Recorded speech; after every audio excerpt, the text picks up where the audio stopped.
যদি তোমরা আমি আল্লাহকে ডাকো, আমার কাছে ফিরে আসো, আমাকে ডাকো, গফরতু লাক, তোমাদের ক্ষমা করব, আলা মা কানা ফীকা ওয়ালা উবালি, ও আদমের ছেলেমেয়েরা, আলা মা কানা ফীকা ওয়ালা উবালি, যদি আমাকে ডাকো আর ফিরে আসো আমায় আল্লাহর কাছে, তোমার গুনাহ যাই হোক না কেন আমি ক্ষমা করব।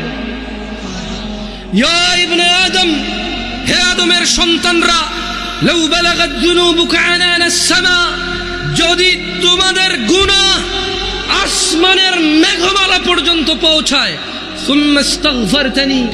অতঃপর তোমরা যদি বলো আল্লাহ আমাকে মাফ করেন, আল্লাহ বলছে গফরতু লাক ওয়ালা উবালি, তোমাকে মাফ করব, কারো পরোয়া করব না। কিন্তু কি একটা শর্ত আছে। ইয়া ইবনে আদম, হে আদমের সন্তানরা, ইন্নাকা লাউ আতাইতানি বিকুরাবিল আরদি খাতিয়া, হে আদমের ছেলে মেয়েরা, তোমরা যদি এই জমিন পূর্ণ অপরাধ নিয়ে আমি আল্লাহর কাছে আসো, সুম্মা লাকীতানি, অতঃপর আমি আল্লাহ জমিন পূর্ণ তোমার একজনের অপরাধের মধ্যে, লা তুশরিকু বি শাইআ, তোমার জমিন ভর্তি অপরাধ কিন্তু আমি দেখতে পাচ্ছি তুমি আমার সাথে শিরিক করোনি, আল্লাহ বলছেন যে লা আতাইতুকা বিকুরাবিহা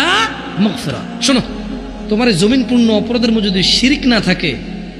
আমি আল্লাহ জমিন পূর্ণ ক্ষমা নিয়ে এসে ক্ষমা করে দেব।